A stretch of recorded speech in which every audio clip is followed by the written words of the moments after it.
안녕하세요. 저는 현재 미국에서 살고 있는 50대 여자입니다. 남편은 미국인 의사이고 남편은 초혼인데 저는 재혼이에요. 제 첫 결혼 때 낳은 딸을 데리고 결혼해서 미국으로 건너왔고 딸은 지금 현재 남편의 성을 따라 남편 호적 아래로 입양 처리가 되어서 미국인 국적으로 살고 있습니다. 저는 어린 나이에 첫 결혼을 했어요. 요즘 같으면 시대착오적인 일이겠지만 쉽게 말해 정략 결혼이었죠.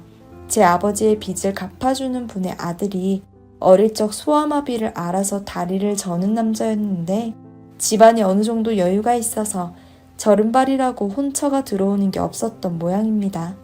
돈복 없던 제 아버지는 인복은 있었는지 그 아들의 아버지와 친분이 있었고 도박빚이 잔뜩 쌓여있던 아버지는 빚을 갚아줄 테니 딸을 아들의 짝으로 달라는 말에 망설임 없이 저를 내놓았죠.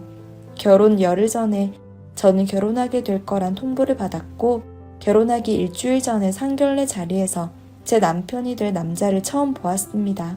남편은 저보다는 나이가 많았어요. 대학을 졸업했다고 들었으니까요.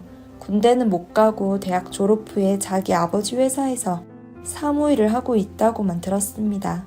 상견례 자리에서 본 그 남자는 얼굴빛도 하얗고 몸도 호리호리하니 정말 부잣집 아들로 온실 속 화초처럼 자라는 티가 팍팍 나는 남자더라고요.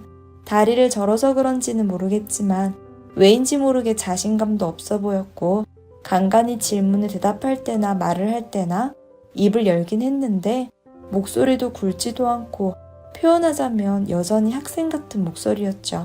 조용조용하니 미소년 같은 느낌이었고 사실 정략 결혼이라는 것 자체가 팔려가는 것 같아서 너무 싫었던 거지. 일단 남편 될 사람이 불안당은 아니니까 속으로 다행이라고 생각했습니다. 상견례라고 해봤자 그냥 양가 부모님이 주로 대화를 이끌어 가셨고 저와 그 남자는 그저 부모님 얘기가 오가는 걸 들으면서 아 저렇게 결혼하고 저렇게 살면 되는 거구나 하며 생각했어요. 상견례가 끝나고 부모님들이 잠시 둘이 얘기 나누라고 자리를 비켜주셨습니다. 그런데 뭘 알아야 얘기를 하든 말든 하죠. 어색한 분위기만 한동안 감돌았습니다. 그러다 먼저 그 남자가 말을 꺼내더군요. 자기가 몸도 불편하고 어디 내세우기 부끄러운 반쪽인 거 안다면서 부모님 인연 덕에 결혼하게 되었으니 잘 살아보자고 얘기를 했습니다. 그 말에 저는 내가 나쁜 사람에게 시집 가는 건 아니구나 싶어서 다행이라고 생각하고 고맙다고 하면서 최선을 다하겠다고 짧게 대답했어요. 그렇게 상견례 자리가 끝나고 일주일 후 저와 그 남자는 동네 성당에서 작게 가족들만 모여 결혼식을 올렸고 부부가 되었답니다. 저는 시댁으로 들어가 살게 되었어요. 남편의 몸이 불편하고 남편 일도 시아버님 회사에서 하다 보니 시부모님이 챙겨주실 수 있도록 쭉 같이 살면서 독립한 적이 없다고 했었죠. 남편도 시부모님도 어색한 상황에서 제 신혼살림이 시작되었답니다. 그래도 처음에는 남편과 시부모님이 많이 배려해 주시고 이것저것 신경 써주시니 살만은 하더라고요.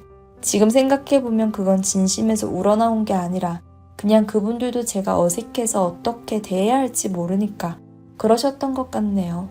아무튼 그렇게 몇 개월 지내면서 남편의 생활 방식이나 출퇴근 그런 것을 신경 쓰면서 지내다 보니 서로 조금씩 알아가게 되고 결혼한 부부였지만 첫 연애하는 것처럼 서로를 알아가면서 사이도 조금씩 가까워져 갔어요.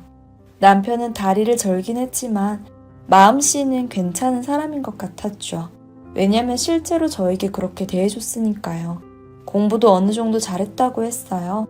시아버님 회사에서도 높은 직급에 있었는데 사장 아들이어서가 아니라 실제로 남편 팀 실적이 좋다고 했고요. 아무튼 그렇게 하루하루 지내다 보니 저희는 정이 쌓이고 쌓여서 어느 순간 보니 정말 부부처럼 지내고 있더라고요. 아니 부부는 부부였죠. 결혼을 했으니까요. 연애하고 결혼한 것처럼 정말 자연스럽게 팔짱 끼고 산책도 하고 같이 식사하면서 수다도 떨고 밤에 남편이 잘 때 팔베개도 해주고 하면서 그렇게 부부의 모습을 갖춰나갔습니다. 시부모님도 처음엔 어색하더니 이제 사이좋은 부부가 된 것 같아서 보기 좋으시다면서 이것도 운명적으로 엮인 인연이니 앞으로 100년해로 하고 살라고 축하해 주셨죠. 그때까지만 해도 정말 좋았습니다. 결혼한 지 1년 반이 조금 넘었을 때 생리가 늦어지고 감기 기운이 있어서 병원을 갔어요. 병원에서 혹시 모르니 산부인과를 가보라는 말에 산부인과로 향했고 저는 임신이라는 소식을 듣게 되었답니다. 처음 임신이라고 했을 때는 얼떨떨하기도 하고 마음이 싱숭생숭했어요. 그런데 시간이 지나니 점점 기뻐하고 행복해지더군요. 남편과의 사이도 정말 좋았던 터라 이제 더 예쁜 가정 이루고 사이도 더더욱 좋아질 거라고 생각했습니다. 집으로 돌아와서 남편과 시부모님께 임신 소식을 알리니 모두 정말 뛸 듯이 기뻐하셨어요. 시어머니는 제 손을 잡고 우리 집안 장손을 낳아야 한다면서 앞으로 태교에 전념하라고 신신당부하셨죠. 남편도 고맙다면서 나 닮아서 아프면 안 되는데 걱정되네, 미안해 하면서 기뻐하더군요. 저도 정말 기뻤습니다. 그런데 다음날부터 시어머니의 태도가 조금씩 달라지시더군요. 아침에 갑자기 저를 부르시더니 웬 마실 것을 내미시면서 임신했을 때 좋은 거라며 마시라고 하셨어요. 냄새를 맡아보니 상당히 역해서 입덧과 겹치는 바람에 구역질을 하며 어머니 죄송한데 제가 입덧이 심해서 못 먹겠어요 하고 말했죠. 그러자 어머니는 이게 임산부에게 그렇게 좋다는 잉어즙이야 어렵게 구했어. 이걸 먹어야 우리 손자가 건강하게 나오지 않겠니? 어서 먹어. 이런 거 챙겨주는 시험이 있는 것도 복이야. 하시면서 잉어즙을 마시라고 강요하셨죠. 저는 결국 눈물이 나는 걸 참고 입덧을 참으면서 잉어즙을 마셨고 시어머니는 앞으로 임신 내내 아침마다 한 잔씩 줄 테니 꼭 챙겨서 마시라고 하셨습니다. 저는 너무 힘들었지만 그래도 어머님이 나랑 아기 생각해 주셔서 이러시는 거니까 참고 버텨보자 하고 생각했죠. 어머님은 임신 기간 내내 손자를 입에 달구셨어요. 제 뱃속에 있는 아기가 이미 아들이라고 어머님 머릿속에는 결정되신 것 같았죠. 아직 아무것도 모르는데 어머님은 혼자 다 결정 내리셨습니다. 어머니는 그 후로도 온갖 보양식을 다 갖다 주시면서 우리 손자 먹을 거라고 제게 먹이셨어요.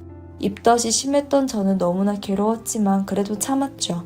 언제 한번 남편에게 살짝 말했더니 남편은 엄마가 당신 생각해서 구해오시는 건데 조금만 참아봐 하고 말해서 그 이후로는 남편에게 말하기를 포기했습니다. 임신기간 내내 어머니는 온갖 태교법을 다 알아오셔서 하루 종일 꼼짝 않고 클래식 음악을 듣게 하시기도 하고 한자가 가득한 책을 몇 권씩 가져다 주시며 저더러 꼬박꼬박 읽으라고 하셨어요. 졸리고 피곤해서 자고 있으면 부지런한 아이를 만들어야 한다면서 깨워서 청소며 설거지며 집안일을 시키셨고요. 잠자는 시간, 식사 시간, 식사하는 밥상까지 하나하나 다 통제하고 간섭하시니까 정말 너무 스트레스를 받았어요. 그 힘든 와중에도 스트레스 받으면 아기에게 좋지 않을까봐 열심히 나름대로 쉬었고요. 그렇게 힘든 시간을 보내며 10달 후에 낳은 아이는 딸이었습니다. 손자 하시던 어머니는 딸이 나오자 태도가 180도 돌변하시더군요. 산후조리가 끝나기도 전에 제게 온갖 집안일과 마침 다가온 명절 제사와 음식 준비를 다 시키셨고 대놓고 저를 흉보셨어요. 친척들 앞에서 아들 낳으라고 데려왔더니만 쓸데없는 거나 낳고 쯧쯧 하는 소리를 들었을 땐 정말 어머니를 때리고 싶었습니다. 그러나 힘이 없던 저는 딸을 안고 울기만 했죠. 남편도 마찬가지였어요. 딸을 반기기는커녕 저와 딸을 둘 다 차갑게 대하며 무시하더군요. 결국 저는 남편과 시부모님께 아들 낳는 용으로 데려온 며느리였던 거죠. 그래도 하루하루 예쁘게 크는 딸을 보며 참았습니다. 우리 딸은 행복하게 살게 해야지 라는 생각으로 버텼죠. 정말 하루에도 몇 번씩 집을 뛰쳐나오고 싶었지만 내 딸 가난하게 못 살게 한다는 생각이 늘 발목을 잡았습니다. 그러다 어느 날 일이 터졌어요. 딸이 2돌이 안 되었을 무렵 혼자 딸을 업고 시장에 장보러 다녀왔을 때였습니다. 현관에 남편 구두가 있더군요. 일찍 퇴근했나 싶었어요. 그런데 저와 남편 방으로 가보니 남편이 다른 여자와 함께 누워 깔깔대고 있었습니다. 가끔 남편의 회사에 갔을 때 본 여직원이었어요. 남편은 저를 보고 상당히 당황하고 그 여직원도 당황해서 우물쭈물하다 나가버렸죠. 그 순간 저는 화를 내야 마땅했어요. 그렇지만 제 머릿속에서 뭔가 툭 끊어지는 소리가 들렸습니다. 그리고 깨달았죠. 나는 지금 쓸데없이 내 인생에서 떼어낼 수 있는 혹을 달고 살고 있다는 걸요. 그 자리에서 딸을 업은 상태로 장바구니를 부엌에 던지고 큰 가방에다 닥치는 대로 짐과 옷을 쌌습니다. 남편은 당황해서 뭐 하는 거냐고 내 팔을 붙잡았지만 전 있는 힘껏 뿌리쳤죠. 다리가 불편한 남편을 비틀대다가 넘어졌지만 저는 신경도 쓰지 않았어요. 그 길로 짐을 다 싸들고 친정으로 갔습니다. 그리고 엄마 아버지에게 내 목에 칼이 들어와도 이혼할 거라고 내 딸을 저런 추잡한 집안에서 못 키운다고 선언했죠. 부모님은 당황하셨지만 제 태도에 기가 눌리셨는지 아무 말도 못 하셨어요. 시부모님은 밤에 찾아오셔서 난리를 피우며 어디 이런 배은망덕한 며느리가 다 있냐고 소리치셨습니다. 저는 집안에 있던 가위를 잡히는 대로 집어서 제 목에 들이대고 나 데려가려면 죽이고 데려가라고 소리쳤어요. 그 기세에 시부모님은 아무 말도 못 하시더군요. 사실 그 순간에도 망설이긴 했습니다. 어쨌든 시부모님은 넉넉한 형편이셨고 내 딸은 풍족하게 자라는데 지원해 주실 수 있는 상황이셨으니까요. 그렇지만 저는 제 딸이 자기 엄마 고생하는 거 보면서 여자의 삶은 이렇게 고달파야 한다고 생각하면서 자라게 하고 싶진 않았어요. 그렇게 저는 이혼을 하게 되었답니다. 친정 부모님은 제 결혼 이후로 아버지가 빚을 더 지진 않으셨지만 여전히 가난한 형편이었고 저는 결국 딸을 엄마께 맡기고 식당 서빙 일과 건물 청소 일을 하러 다녔죠. 제가 일하던 건물은 대학병원 부속 병실 건물이었습니다. 딸은 하루하루 잘 커졌어요. 딸이 아빠에 대해 물으면 더 크면 말해주겠다고 약속하기만 했죠. 숨기고 싶진 않았지만 이해할 수 있을 때 말하고 싶었거든요. 딸이 초등학교에 입학하던 날 정말 많이 울었습니다. 그렇게 저는 건물 청소일과 식당 서빙을 전전하며 간신히 딸을 예쁜 옷 입히고 간식 먹일 돈 아껴가면서 그렇게 살았어요. 그러다 어느 날 건물 청소 중에 어떤 남자가 제게 다가오더군요. 외국인이었어요. 하지만 한국말을 어느 정도 구사할 수 있었죠. 외국인이 한국말을 하는 게 신기해서 안녕하세요 하는 말에 대답했어요. 그 사람은 수줍게 제게 더듬더듬 말했죠. 저를 오랜 시간 지켜봤는데 친절하고 배려있고 성실한 태도에 반해서 저를 계속 마음에 담아두고 있었다고 하더군요. 그 사람은 미국에서 한국으로 미 군의관으로 온 미국인 의사였어요. 저는 주저했습니다. 제게 남자와의 사랑은 그저 악몽이나 다름없었으니까요. 다행히 그 사람이 한국말을 이해할 수 있었기에 저는 솔직히 제 상황을 설명하며 남자를 만나고 싶지 않다고 했어요. 그 사람은 제 마음을 충분히 이해한다면서 제 마음이 괜찮아질 때까지 기다리겠다고 했죠. 그리고 정말 그렇게 해주었어요. 무려 2년을 기다려줬습니다. 돌아갈 때가 되어도 근무기간을 연장하면서 그 사람은 절 기다렸어요. 어느 순간 그 사람은 저와 함께 제 딸 학교 마중도 가고 놀러도 가고 그러고 있더군요. 그렇게 말이나 다른 고백 없이 저희는 어느새 연애 비슷한 걸 하고 있었습니다. 그리고 그 사람은 1년 남짓 되었을 때 제게 청혼을 했죠. 이제 함께 미국으로 가서 고생을 안 시키고 싶다고 하더군요. 저는 몇 날 며칠을 고민해서 승낙했습니다. 저는 그 사람과 함께 깨끗한 옷을 사서 맞춰 입고 딸과 친정 부모님을 모시고 근처의 작은 교회로 가서 조용히 결혼식을 올렸어요. 첫 결혼식과는 달랐죠. 정말 제가 사랑하는 사람과의 결혼이었으니까요. 결혼식이 끝나고 나와서 간단히 식사를 하러 가려고 했습니다. 그런데 누군가 와서 제 앞에서 고개를 푹 숙이고 낡은 휴지 상자를 내미더군요. 상자에는 도움을 베풀어 주세요 라는 글이 적혀 있었어요. 저는 노숙자인가 보다 싶어 측은지심이 들어 지갑을 꺼내려고 했는데 그 순간 제 귀로 여보 하는 소리가 들리더군요. 놀라서 앞을 보니 제 눈앞에는 전 남편이 서 있는 게 아니겠어요? 저는 너무 놀라고 충격을 받아서 얼어붙었죠. 다리 저는 것까지 전 남편이 분명했습니다. 남편은 제 얼굴을 보고 뭔가 이상하다 싶어 저와 제 딸을 데리고 그 자리를 벗어났어요. 그런데 친정 부모님은 그 자리를 떠나시지 않고 먼저 식장으로 가라며 그 자리에 서서 뭔가를 한참 전 남편에게 얘기하셨죠. 나중에 부모님이 식당으로 오셔서 마주 앉으셨을 때 엄마가 조용히 입을 여셨습니다. 사실 제 딸이 초등학교 입학할 무렵 전 남편 아버지 제 전 시아버님이 사업이 쫄딱 망했다고 하더군요. 시어머님은 그 후로 공사장 인부들 밥 해주는 일을 하면서 생계를 책임지고 계시고 시아버님은 알코올 중독자로 매일 술만 드신다고 하셨습니다. 그리고 제 전 남편은 이전에 설명했던 대로 살고 있는 거였죠. 남편은 이 얘기를 다 듣고 저를 보면서 괜찮냐고 몇 번을 물어봤어요. 저 남편에게 이상해요. 나를 엄청 괴롭혔던 사람들인데 내가 지금 통쾌해야 하는 게 맞는 것 같은데 근데 그렇게 막 통쾌하진 않고 뭔가 기분이 이상해요. 나 막 죄인 된 것 같아 하고 말하면서 저도 모르게 눈물이 흘렀어요. 남편은 무슨 말인지 다 안다면서 당연히 그럴 수 있다고 저를 안아줬죠. 그렇게 그날을 보내고 미국으로 들어가기 며칠 전 저는 다시 그 교회 앞을 찾아갔습니다.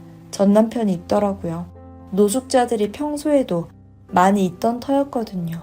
전 남편 앞으로 가서 10,000원짜리 지폐 3장을 휴지 박스에 넣었습니다. 전 남편은 절 보더니 일어나려고 하더군요. 불편한 다리를 이끌며 일어나려고 하는 도중에 저는 즉시 몸을 돌려 걸어갔습니다. 뒤에서 전 남편이 외치더군요. 정말 미안하다고요. 몇 번을 외쳤어요.